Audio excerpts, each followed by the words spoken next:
Então, para entrar no mercado financeiro e, se tornar credor do próprio país, o ingresso custa exatos R$ 30 e alguns centavos. Uhum, é o preço de um lanche simples, né? Exato, um lanche na padaria. Não tem cordas de veludo, não tem aquela exigência de milhões na conta bancária. Ninguém precisa vestir terno e ficar gritando ao telefone tipo em Wall Street. Pois é, essa imagem de cinema ficou no passado. Totalmente. E hoje, o nosso mergulho nas fontes vai destrinchar o guia do investidor oficial do Tesouro Direto. A nossa missão aqui não é só jogar um monte de jargão financeiro no ar, sabe? Com certeza, a ideia é transformar esse material numa verdadeira aula magna. Isso. A gente quer construir um mapa cristalino para, transformar qualquer pessoa leiga em alguém super preparado para navegar pelo mundo dos títulos públicos, com segurança e clareza sobre como o dinheiro trabalha ali nos bastidores. E a premissa central que esse documento estabelece logo de cara é o conceito de renda fixa, que é o que geralmente atrai quem busca previsibilidade, segurança institucional, essas coisas. A palavra segurança brilha o olho, né? Nossa, muito! Mas a leitura atenta do material mostra uma nuance fundamental aí. Renda fixa não significa que o capital investido fica, parado no tempo. Ah, não é um cofre mágico. Exatamente, não é um cofre imutável. Tem regras de mercado, flutuações, dinâmicas da economia que exigem muita estratégia. Entendi. Entender a mecânica do programa é justamente o que separa um investimento bem-sucedido de uma surpresa bem desagradável na hora de resgatar o dinheiro. E o próprio funcionamento logístico do programa já ilustra bem essa democratização, né? Porque, segundo o guia, o Tesouro Direto foi criado pelo Tesouro Nacional especificamente para que pessoas físicas possam comprar títulos públicos pela internet. Direto do computador ou do celular. Os requisitos são básicos. Tem um CPF e uma conta numa instituição financeira habilitada. E eu achei muito interessante observar o papel dessa instituição financeira no guia. Ah, a metáfora da portaria. Essa mesma. A corretora ou banco, na verdade, funciona só como uma catraca de acesso do prédio, sabe? É a portaria que emite o seu crachá, mas o prédio em si, o lugar onde o dinheiro vai suar a camisa e trabalhar, é o governo federal. Exato. A corretora não retém o seu capital. Ela só viabiliza a passagem ali pela roleta tecnológica. E isso é genial, porque muda toda a percepção de risco, né? Muda completamente. Essa arquitetura do sistema mitiga o risco institucional. O risco de crédito da operação não é o da corretora que forneceu o acesso, é o do Estado brasileiro. Ou seja, se a corretora quebrar, o seu dinheiro não some, porque na teoria econômica, emprestar dinheiro para o emissor da própria moeda é o risco mais baixo possível numa economia soberana. Se a instituição financeira falir, os títulos continuam registrados lá no CPF da pessoa. Ficam intocados. Intocados e sob a custódia do sistema central. E o guia até facilita esse primeiro passo, listando todas as instituições habilitadas direto no site oficial. Bom, então, uma vez dentro desse prédio virtual, com o crachá na mão e os R$ 30 prontos para investir, o guia apresenta um cardápio de opções, que a gente pode chamar aqui de a tríade do tesouro. A tríade, gostei do termo. São 3 categorias principais ali no balcão. O pré-fixado, o Selic e o IPCA+. Começando pela opção mais direta, né? O tesouro pré-fixado. Ele estabelece uma taxa de juros cravada ali na hora da compra. É a previsibilidade literal. Isso. O documento ressalta que é ideal para quem quer saber centavo por centavo o valor exato que vai resgatar no futuro, focado mais no médio e longo prazo. E o mecanismo do pré-fixado, ele trava o rendimento independentemente do cenário macroeconômico, sabe? Se a economia explodir ou estagnar, a rentabilidade que foi contratada naquele segundo da transação, ela está garantida lá no vencimento. Agora, na outra ponta da estratégia, o guia introduz o Tesouro Selic, que opera numa lógica, totalmente diferente. Ele não é travado, né? Não, ele é um título pós-fixado. A rentabilidade dele caminha de mãos dadas com a taxa básica de juros da nossa economia. Aquela que é determinada pelo Copom, o Comitê do Banco Central. A famosa taxa Selic, que sempre passa no jornal. Essa mesma. E o texto oficial destaca muito esse título como porto seguro definitivo para reserva de emergência. E a grande vantagem do Selic, pelo que o guia aponta, é tirar aquela ansiedade com um prazo, porque o rendimento acompanha a taxa dia após dia. Então ele vira o instrumento perfeito para aquele dinheiro que precisa estar disponível assim, por curtíssimo prazo. Exato, é a verba do imprevisto. Quebrou o carro, vazou o cano da pia. É para lá que a gente corre. Mas a tríade só fica completa mesmo com o Tesouro IPCA+. E esse título tem uma dinâmica dupla que é muito inteligente. Super inteligente. Ele também é pós-fixado, mas ele garante um ganho real, porque ele soma a inflação oficial do país a uma taxa pré-fixada. Ou seja, ele rende a inflação do período mais uma porcentagem fixa extra. Isso. Ele atua como um escudo. É para proteger o poder de compra no longo prazo. Porque, pensa bem, a inflação é a grande vilã do capital acumulado. É aquele negócio de ir no mercado hoje e as coisas estarem mais caras que no mês passado. Exatamente. O dinheiro perde valor ao longo do tempo. E o IPCA+ neutraliza essa corrosão matemática. Se o custo de vida subir 10%, o título sobe 10% e ainda entrega o ganho real contratado em cima disso. É a proteção absoluta contra o risco mais silencioso da nossa economia. Mas olha só, lendo essa descrição toda, me surgiu um questionamento muito natural aqui. Manda. Tipo, se o IPCA+ funciona como esse colete à prova de balas contra a inflação, garantindo que a gente nunca perca poder de compra, a escolha pelo prefixado parece meio ilógica. Parece, né, num primeiro olhar. Porque, assim, se eu travar uma taxa fixa por 10 anos, eu corro o risco da inflação subir absurdamente no meio do caminho e engolir todo o meu lucro. Por que alguém escolheria deixar o dinheiro desprotegido contra a inflação? A resposta para isso está na antecipação dos ciclos econômicos. O mercado financeiro é movido por expectativas, sabe?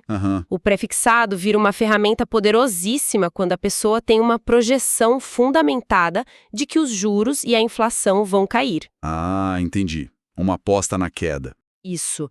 Imagina um cenário onde as taxas estão em 2 dígitos super altas para conter uma crise momentânea. O investidor astuto olha para um pré-fixado pagando, sei lá, uma taxa altíssima hoje e deduz que a economia vai esfriar nos próximos anos. Então ele trava aquela taxa gigante por uma década. Exatamente. Se a inflação realmente despencar, o ganho real desse pré-fixado vai esmagar a rentabilidade do IPCA+. É uma aposta direcional e o material oficial entende essa complexidade toda. Eles não deixam a pessoa fazer a conta na mão, né? Não, tem um simulador interativo no site e no aplicativo. Não precisa fazer projeção complexa sozinho. A ferramenta compara cenários, os prazos, os objetivos e indica o melhor caminho. Que é uma mão na roda. Mas essa coisa de projetar o futuro levanta outra questão muito crucial que está no dia. Porque o investidor pode não querer esperar 10 anos no escuro para ver a cor desse dinheiro rendendo. Nossa, muita gente não tem essa paciência. Pois é. E aí o guia oficial explora uma modalidade que introduz a ideia de um pagamento parcelado dos lucros, que são os títulos com juros semestrais, os famosos cupons. E é aqui que mora uma armadilha matemática perigosa. Muito perigosa. O texto é bem categórico ao separar o joio do trigo nessa parte dos cupons semestrais. Eles estão disponíveis para as categorias prefixado e IPCA+. E eles transferem os rendimentos acumulados para a conta corrente rigorosamente a cada 6 meses. Isso. E você pensou numa metáfora muito boa para explicar isso antes de a gente começar a gravar. Ah, a metáfora da macieira? Conta para quem está ouvindo. Comprar um título tradicional que acumula os juros até o final é o equivalente a plantar uma semente de maçã e deixar a árvore crescer intocada por anos. Os galhos engrossam, a copa se expande e lá no vencimento você tem uma colheita gigante. Pega a madeira e os frutos tudo de uma vez. O famoso juros compostos agindo sem interrupção. Exato. Já o título com juros semestrais é como ir lá na árvore a cada 6 meses e arrancar todas as maçãs. Você tem comida sempre, mas a árvore, coitada, demora muito mais para ganhar volume e se desenvolver porque foi privada dos frutos. Essa interrupção do crescimento da árvore é, matematicamente falando, a quebra da magia dos juros compostos. E o dia dá um alerta que eu acho fundamental. Qual? Títulos com cupons semestrais Não são adequados para quem tem o objetivo de acumulação de patrimônio. Se a intenção for receber os juros a cada 6 meses só para reinvestir de novo na mesma aplicação, a pessoa está criando uma ineficiência colossal. Porque o leão da Receita Federal não tira férias, né? Não mesmo. Ele não espera o vencimento final. A cada pagamento de cupom, incidem impostos e taxas ali na hora. Quer dizer, cada vez que eu colho a maçã para tentar replantar a semente, o governo e a bolsa ficam com uma fatia enorme da minha fruta. É um custo tributário desnecessário. E ele destrói a rentabilidade no longo prazo. Então o caminho lógico da cartilha é super claro. Se não tem a necessidade de usar esse dinheiro semestral para, tipo, pagar o boleto da luz ou viver de renda, escolhe o título sem cupom. Sempre sem cupom nesses casos, porque aí a tributação só ocorre uma única vez lá no final da linha, e isso maximiza aquele efeito bola de neve dos juros sobre juros. Otimização tributária é essencial para preservar o capital. Legal. Mas aí entra um paradoxo enorme no guia, e eu queria a sua ajuda para destrinchar. Vamos lá. O nome do programa tem a palavra fixa no meio, renda fixa. Mas o texto avisa em letras garrafais que resgatar o investimento antes do prazo pode gerar prejuízo financeiro. A famosa indignação didática. Peraí, como assim? Se a renda é chamada de fixa, como que a matemática permite que o saldo diminua no meio do caminho? Eu coloco 1.000 e tiro 900. Então, a explicação para esse susto está no mecanismo chamado marcação a mercado. É aí que a gente desmistifica a palavra fixa do nome. Explica isso direito. A rentabilidade ela só é imutável, só é fixa, se o título for levado até o exato dia do vencimento, o dia que está escrito lá no contrato. Tá, e durante a viagem? Durante o trajeto, esse título não vive num vácuo, né? Ele flutua todos os dias porque ele é precificado com base nas condições atuais do mercado. Pensa comigo, se um pré-fixado foi comprado a 10% ao ano, mas hoje a economia está pagando 12% para atrair investidor novo. E o título antigo fica meio obsoleto. Exato. Ele perde a atratividade. Quem vai querer comprar o seu de 10 se o governo está vendendo um novo de 12? Ah, entendi. Então, para o seu título ser vendido antes da hora, o valor dele cai. Ele flutua tipo uma gangorra em relação à economia. Se a taxa de juros do momento sobe, o preço do meu título antigo cai, e o inverso também é verdadeiro, né? Exatamente. Se as taxas da economia desabam, aquele seu título lá de trás que estava travado pagando super bem, vira um artigo de luxo. Eu posso vender mais caro do que eu achei que valia. Sim, ele ganha valor de mercado imediato. É o comportamento das curvas de preço. E o guia ensina a comparar o extrato diário com a curva teórica do investimento. Curva teórica é o que eu ia ganhar se levasse até o fim. Isso. Se a curva real de mercado estiver acima da teórica, seu título valorizou além do esperado. Um resgate antecipado ali te dá um lucro excedente. Mas se estiver abaixo... A venda antecipada concretiza o prejuízo. E a pessoa recebe menos do que colocou lá no começo. E essa montanha-russa afeta muitos pré-fixados e o IPCA+.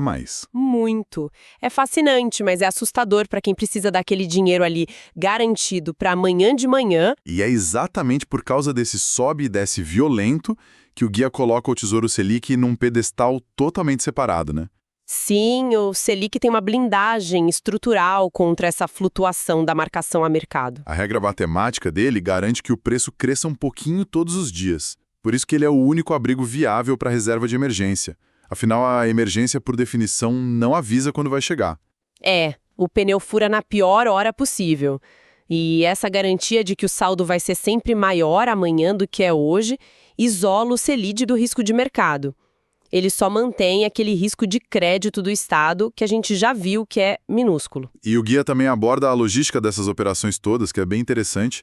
Ele explica que consultar o extrato a gente pode fazer 24 horas por dia, 7 dias por semana. O aplicativo está sempre lá. Mas o mercado que executa de fato essa marcação a mercado, a compra e a venda, tem horários bem rígidos. As negociações com preços reais só acontecem em dias úteis, das 9h30 da manhã até as 18 horas. Porque o mercado tem um ritmo biológico próprio? Não dá para vender de madrugada e achar que o preço é aquele. Se alguém tentar fazer um resgate num domingo à noite, o sistema até deixa agendar a ordem, né? Deixa. Mas o valor que aparece na tela é só uma estimativa. A operação real mesmo, com o dinheiro mudando de mão, só vai acontecer na manhã de segunda-feira. E usando os preços de abertura daquele momento. Exato. O agendamento noturno e o de final de semana é uma super comodidade, mas o mercado secundário, que é quem dá liquidez para esses papéis, ele segue o expediente da B3, a Bolsa de Valores. Bom, e toda essa estrutura governamental e tecnológica não existe de graça, claro. Se o investimento gera lucro, quem mantém a máquina girando também quer sua parte. A conta chega, não tem jeito. Chega. Entrando na seção de matemática financeira do guia, ficam muito claros os custos que estão embutidos nessa brincadeira. Por exemplo, a B3, que é a bolsa, ela guarda digitalmente cada título no seu CPF e, por isso, ela cobra uma taxa de custódia de 0,25% ao ano. E tem também a instituição financeira, a nossa catraca. Ela pode cobrar uma taxa de administração pelo serviço. Que varia, né? Varia bastante. O guia até ressalta isso. Como a gente está num ambiente super competitivo, é perfeitamente possível e muito recomendado encontrar corretoras que simplesmente zeram esse custo. É cobra zero de taxa de administração. Isso, o que otimiza demais o retorno final do seu título. Mas os custos não param nas instituições operacionais. A gente esbarra no Estado de novo com a tributação. O imposto de renda em si diz exclusivamente sobre o lucro, né? Ele não morde o valor que você depositou. Exato. O principal fica preservado. Mas o curioso de analisar essa tabela do imposto de renda no guia é perceber que o Estado atua quase como um psicólogo comportamental. Um psicólogo? Como assim?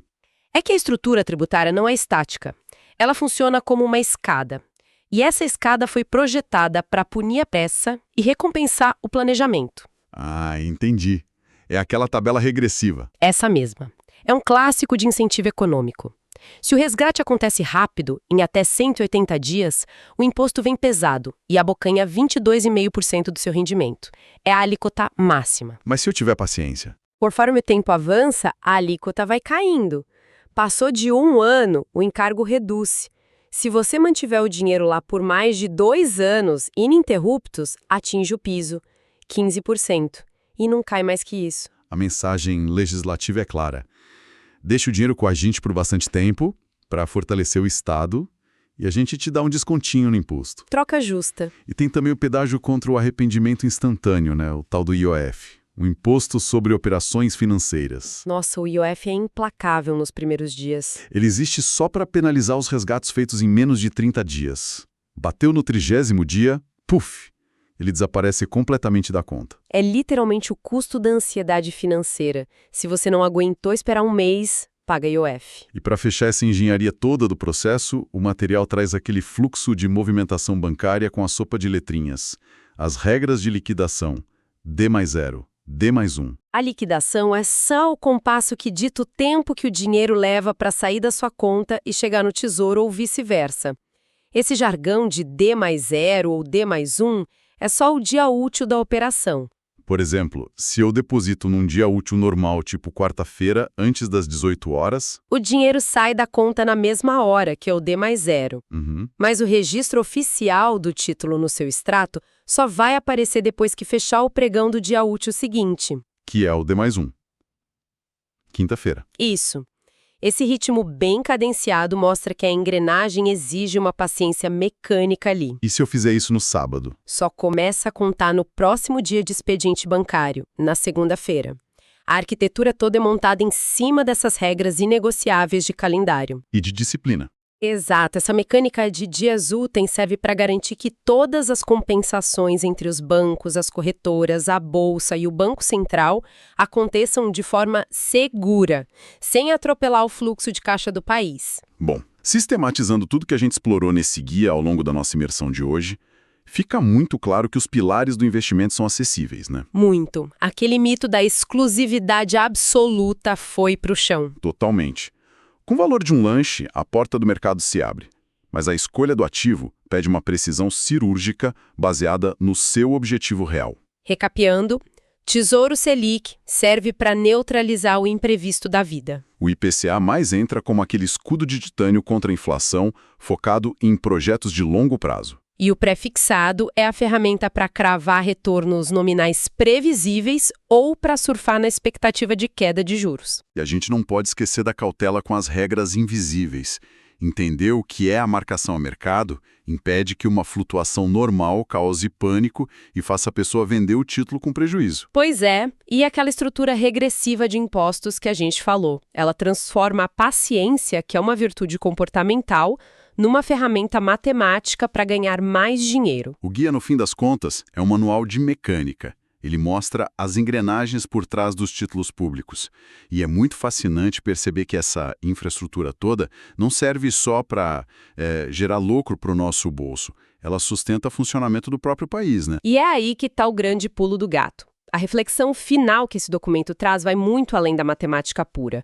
O Tesouro Direto é o mecanismo de financiamento direto do Estado. O dinheiro não vai para o vácuo. Não, quando a pessoa compra um título, o dinheiro está sendo emprestado para o governo construir rodovia, financiar hospital, manter a máquina pública de pé. E ao permitir que essa emissão de dívida aconteça a partir de míseros R$30, acontece uma mudança estrutural gigantesca no país. Sim, porque qualquer pessoa com um celular e acesso básico à internet adquire as mesmas garantias institucionais e o mesmo direito a receber juros que antes eram exclusivos só de grandes bancos e megaconglomerados. É uma democratização absurda da dívida pública, e a pergunta que fica para quem está ouvindo é: como esse acesso muda a forma como a gente enxerga as engrenagens da economia? Muda tudo, né? É uma transformação profunda. Dominar essas ferramentas promove a verdadeira cidadania financeira. A pessoa deixa de ser só aquela que sofre com a inflação e paga as taxas. Ela puxa a cadeira, senta na mesa e vira credora e financiadora da própria nação. A área VIP dos investimentos nunca foi fechada para quem entende as regras. Exatamente. O salão principal tem espaço de sobra e o mapa de acesso está aí, disponível para quem quiser ler as instruções. E com esse cenário de empoderamento esclarecido, a gente conclui o nosso mergulho nas fontes de hoje. Até a próxima! Até mais, pessoal.